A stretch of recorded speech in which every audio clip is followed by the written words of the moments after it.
the fuck? That was different.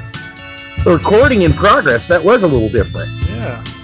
Thought before it sounded more official. It's being recorded. Now it's like, this video is now being recorded. Yeah, that's a very different intro. It's strange. It doesn't make me feel as paranoid, but so I guess that's good. Yeah, now the robots are talking to you, so. Yeah, I guess so. Mm-hmm. Ooh. All right.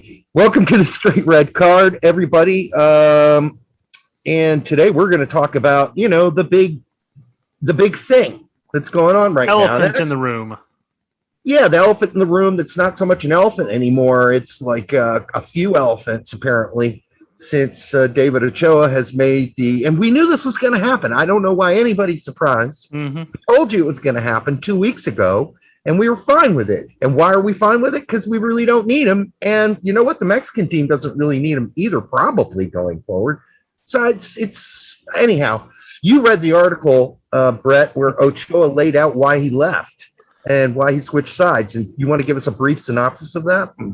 Yeah, it was a really interesting article and a personal take on it. And I appreciate him coming out and stating exactly what he thought or how he felt throughout the entire process. Because that's something we normally don't get. Usually we just get I am filing the one-time switch. My heart's with insert team here. So we don't get the inner workings, inner thought process. And a lot of the talk around town is that, the USSF just, is failing to scout this Mexican American, community population and everything. They are? Well, and quite frankly, the article did not read like that. So basically it was a whole synopsis of his playing career, his youth with Chivas. Talks about how his dad is a big Chivas fan. His other family members were big America fans. Let me rephrase that. And so he's had a lot of early youth ties to Mexico. So this shouldn't come as a surprise to anybody. But no. So he talked about his time as youth with the Chivas Academy and how there he was addressed. He looked Mexican, he sounded Mexican, but he was never treated Mexican by the other players and stuff like that. He talked about a relationship, a coaching relationship he had with one of the U.S. soccer coaches or goalkeeper coaches. Yeah. And how that really helped, and he brought him in to the fold and really got him accustomed to everything there. He talked about his time with Real Salt Lake and then his time with the national team, whether both Olympics and what happened during the Olympics, and then with the Nations League camp.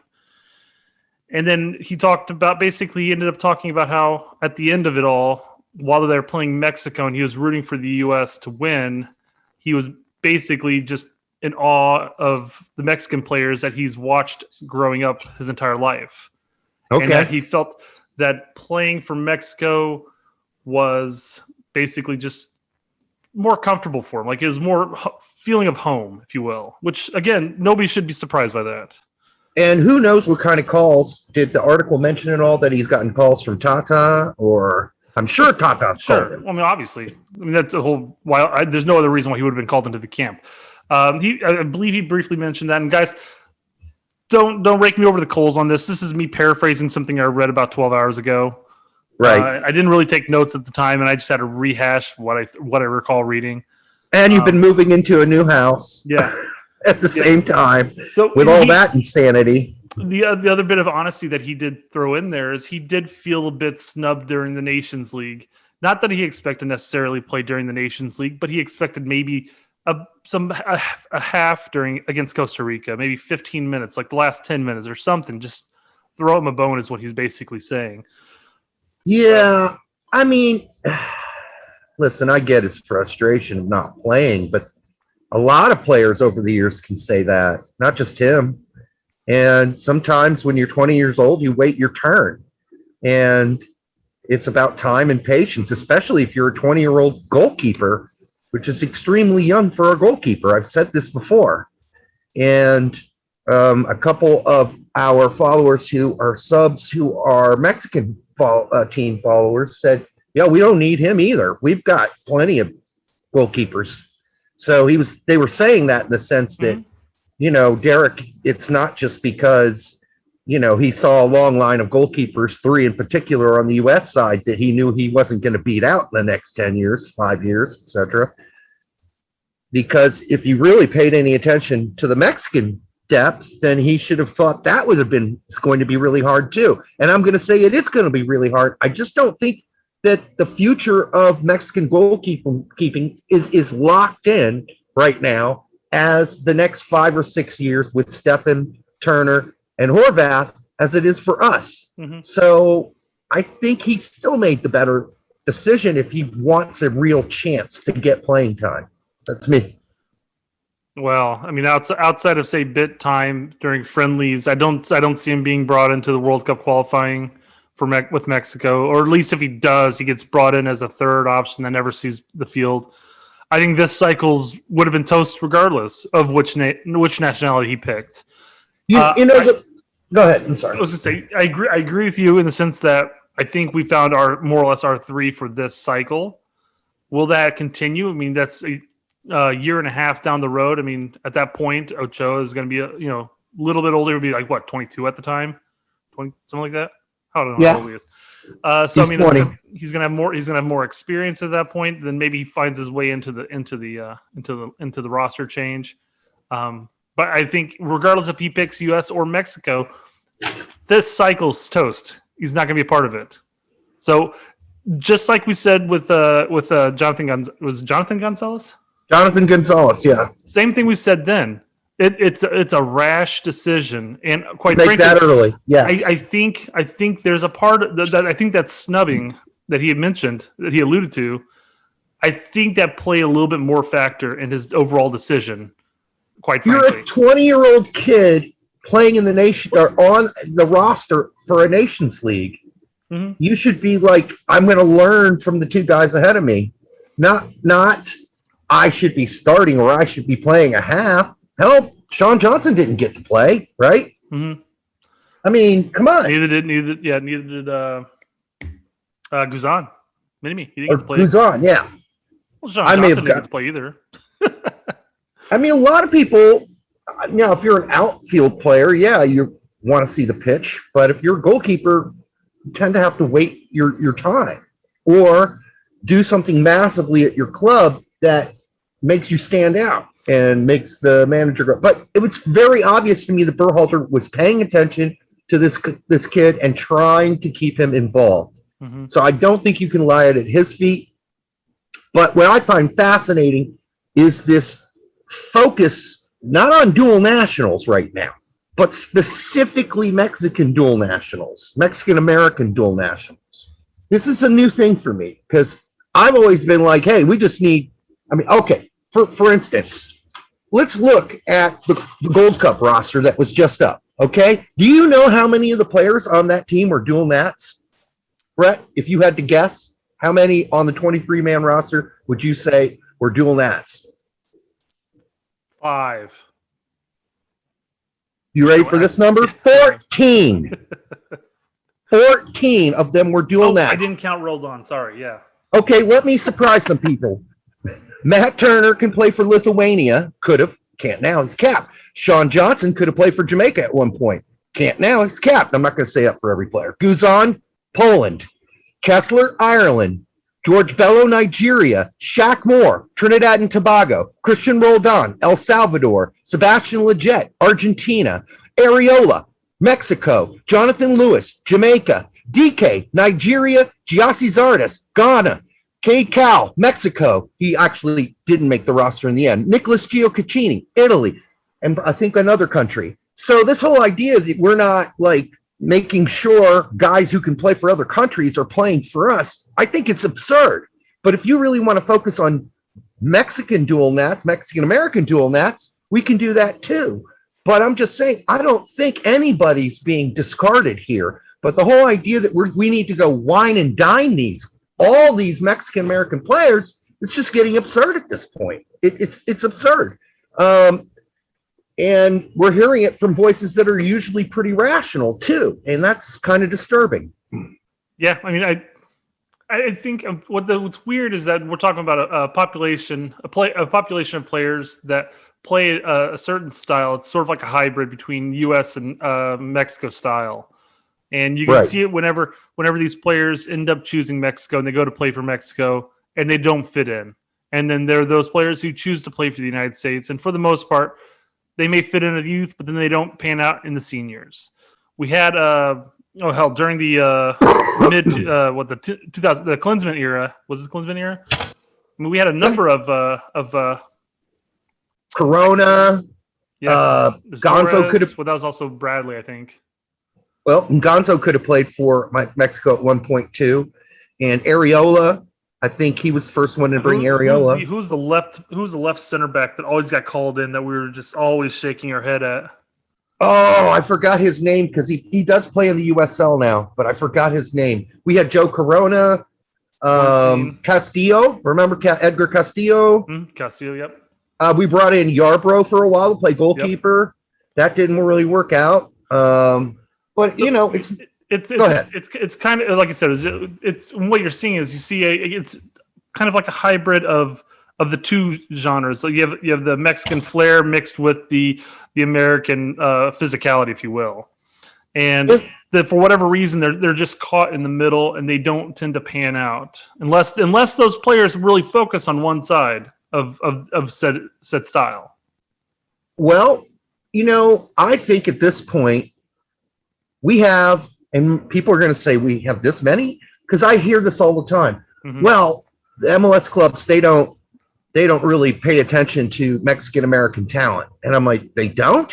There are 38 Mexican American players, not even counting the Mexican players who play in MLS. Or the not counting them. Players. These are Mexican American dual nationals. 38 of them playing. All right, and you better get a cap in. People may not know that there are that many, but almost every team has a couple. And some of them are pretty prominent, like Marquis Delgado and Omar Gonzalez. Those are the names people. Villafana would know that they were dual nationals at one point before being capped. But, you know, Ricardo Pepi, who we've already talked about. But we got a lot of young kids. Even on your team, Brett, you have Mauricio Pineda, Alan Rodriguez, and Brian Gutierrez are all dual Nats. They're all Mexican Americans. And that's just on one team. We got 35 other players I could mention. I'm not going to. The point is, you can argue that not enough of them are working out Mexican-American players for some of these clubs. That's fine. Or when they go abroad. But I don't think we're leaving them out of the conversation right now. Could it be better? It certainly could be. Recruiting could be better. Well, in fairness, that recruiting and outreach and everything could be better across the board. It's not just in one population or the other. I mean, we could be talking about inner city. We could be talking Podunk, Indiana clubs, you know, anything like that. I mean, it's just that aspect of the game can improve drastically regardless of the community. And the thing is, though, when you go down the list of MLS clubs in, let's say, transfer market, go ahead and just go down the MLS clubs one by one and check out how many players have an American flag and another flag of some other country. Okay? A lot, shit ton. Okay? So we got dual nats coming out of our buttholes right now. So we got to pay attention to everybody. We can't just pay attention to one group. I would like it if we had more resources to do that. Sure, and I think we should do better. But we got to realize it's a big thing we're tracking right now. It's a lot of people. And I think Pete made the argument, hey, man, you got to take out Jonathan Gomez. You got to wine and dine that guy, you know, treat him like a superstar. Tell him what he wants to hear. I just don't agree with that. I think Jonathan Gomez has to go to Europe like everybody else or go to a better team than a USL team and impress people. And then we call him up. And I don't care if Tata's in his ear or not, frankly. Let Tata do all the swooning. And what I really think it's kind of it's distasteful, and it's the Jonathan Gomez thing all over again. Like I heard he promised Pepe that he's going to make the World Cup team if he just goes and switches sides to Mexico. I mean, that's kind of dirty ball. You ask me, Brett. Mm-hmm. You don't think that's dirty? No, I absolutely do.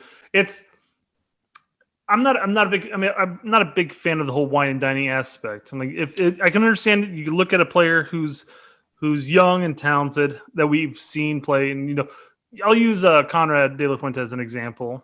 He was playing with Barcelona B. We've seen him play. He got called into a camp. He got some minutes. We've seen him with the Barcelona team highlights. A little bit different than saying an 18-year-old left back that's been playing for his, I guess technically his second season, but he's only played half of last season. But his second season with Louisville, and I know, yes, he's got interest abroad, and yes, we should be in his ear saying, "Hey, we're interested. We'll give you a chance. Just give us some time. We've got this, and this in the works." But we don't necessarily be going. We don't have to go there and say, "Hey, we'll call you into this World Cup qualifying. We'll give you a couple minutes. Let's give you a cap because we think you're going to be a promising player for left back in the future." Yeah. How many promising players at that age have we seen in the past that just don't pan out? I mean, and they don't pan out. So this whole idea that you got to take some 17, 18-year-old kid and then go above and beyond and wine and dine him and give him a colon massage and all this shit is just ridiculous. Treat him like a man. Call him in when you think you've got opportunities to call him in for friendlies or other things, which is what happened. He was in he was on the big roster, right, for Gregg, going into the tournament. So it's not like he's being ignored, but coddling these guys ball sacks is not the answer to getting them to come and play for us. First of all, I'll say, sorry, go ahead. First of all, as you pointed out early, the families of these players have a big effect on their decisions as well. So it's not, you could give them a testicle massage every day and it may not make a difference. And so I don't think that's being fair or honest to the player, though. If you're over every night massaging his testicles, I don't think that's how you win a player over. I don't think that's how you do it. But go ahead. Sorry. I was just going to say, if you honestly think using Gomez as an example, if you think this 18-year-old left back is the future, and you think he's as talented as the other left back options that we could bring in for the Gold Cup, then yes, go ahead and bring him in. I mean, if he's good, I don't care how young he is. I mean, Reyna got his first cap at what, 17? Yep, he earned it though. Who cares? Yeah. If the player's good enough, give him the cap. If the player's a project, get in his ear, say, "Hey, we're keeping an eye on you. We're tracking you. You keep doing you.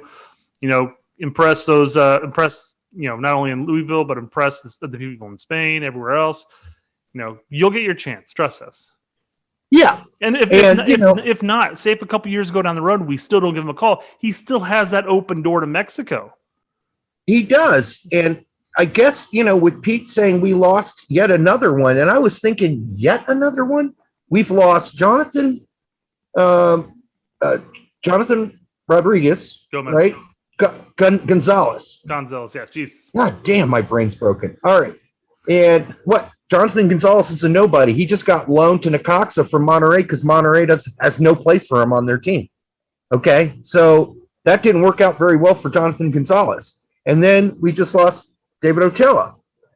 And we lost Edson Alvarez. Well, Efren Alvarez. Yeah. Efren was not going to play winger on our team anytime soon. That spot's very clogged going forward, whereas the Mexican team is aging. He's got better opportunities there. And it might have been in his heart and his family's heart for him to want to play for Mexico. What are you going to do? What is a wine and dine going to do to stop that? I mean, like I mentioned earlier, especially with Ochoa, again, he grew up over a decade watching, Mexican soccer with his dad, his uncles, and it was just ingrained in that culture. And yes, I'm sure he would have repped the United States if Mexico didn't end up calling in the end, and I'm sure he would have done fine. But to what we said earlier, again, we can't win them all. We get enough dual nationals as it is coming out, and we're going to get some. We're going to lose some. Things happen. And when there are 38 of them playing in MLS and 7 of them playing in La Liga or Liga MX, excuse me, and more overseas, we haven't even talked about Uli Lanez, Richie Ledesma, Alex Mendez. We got dual nationals who could go play for Mexico. Lots of them. I mean, we're thinking about Ricardo Pepi right now is on the mind because Ricardo Pepi just said, Tata called me and said, if I join the Mexican team, I can be on the World Cup team. So there's all kinds of people we've got to keep our eye on, and hopefully people are keeping an eye on. But there are a lot of them, and we can't just keep an eye on Mexican dual nationals and Mexican American dual nationals. We got to keep our eye on German American dual nationals. We've got to keep our eye on Dutch dual nationals, American Dutch dual. We got to keep a track of everybody. And I don't understand the whole idea that people think we are losing the best. I don't think we've lost the best. I don't think Ochoa is going to be the best goalkeeper in the world. I may have to eat my words on that. And if I do, I'm happy for him. But I don't think we need to be begging anymore. So I guess it's my point. Well, even at the time, maybe when we should have been begging, when Rossi decided to play for Italy and Subotic also, not Italy, but when they ended up bouncing from the United States, mind you, Rossi was a bit different because he always said he wanted to play for Italy. I don't know if he ever really said he wanted to play for the United States. No secret. Regardless, even those players would have been stars with the national team. Would have absolutely been stars from an early age on. They would have been big stars, and those were big losses at that point. But even then, I was just saying. Even then, I was saying, well, okay, bye. We're gonna move on to somebody else, and like I said, we're gonna win some, we're gonna lose some. I mean, now in Subotic's case, we did piss him off because he got cut for one of our youth teams, and he's like, "Well, fuck you, I'm going to Europe." Well, you could say the same thing about Gonzalez as well. He felt snubbed from the youth program as well, and even Ochoa even made mention how he felt snubbed, and at least in that just one game. But it's the whole snubbing thing kind of confuses me in the sense that you got snubbed by a youth coach. Shit happens. You're moving on. That youth coach is probably not going to be the national team coach when you get up there. Move on, But I mean, hurt feelings are hurt feelings, I mean, there are players playing, let's say in Liga MX that I watched that I know are dual nationals and are like never get called up or never in the discussion that I think about. I do. I wonder when Fernando Arce was really playing well last season for Necaxa, why he never even got a mention. I wondered why Alejandro Zendejas, who's been playing well now for a year straight and starting for Necaxa and scoring goals and getting assists, I'm wondering why he doesn't get a sniff, unless I missed something and he's no longer qualified to play for us because he never played for Mexico. And, I do look at players sometimes and go, I think they're being overlooked. So I'm not going to throw this all away. I'm not going to say there's nothing to it. But the whole idea of like having a major alert, a major freak out about it, when I think Gregg's doing better than most national team coaches have done it, pursuing dual nationals and winning the best ones over, Musa, Dest.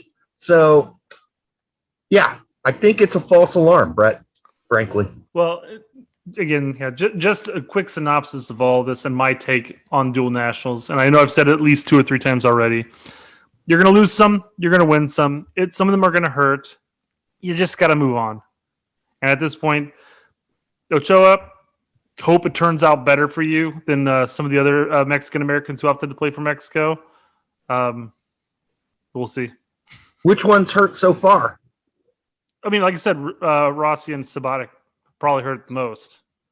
But they didn't bother me. But they hurt in the sense that, again, they would have been stars for us. Well, Rossi might have, but Subotic's star faded fast after his first 3 seasons at Dortmund. He went but I mean, down the drain quickly. I'm just saying, though, go back to that point. What year was that? Though, look who we had center back at 2010 World Cup. I mean, we had don't get me wrong, I loved Jay Demerit's style and how his whole story, but I'm just saying. Hey, would it have been fine?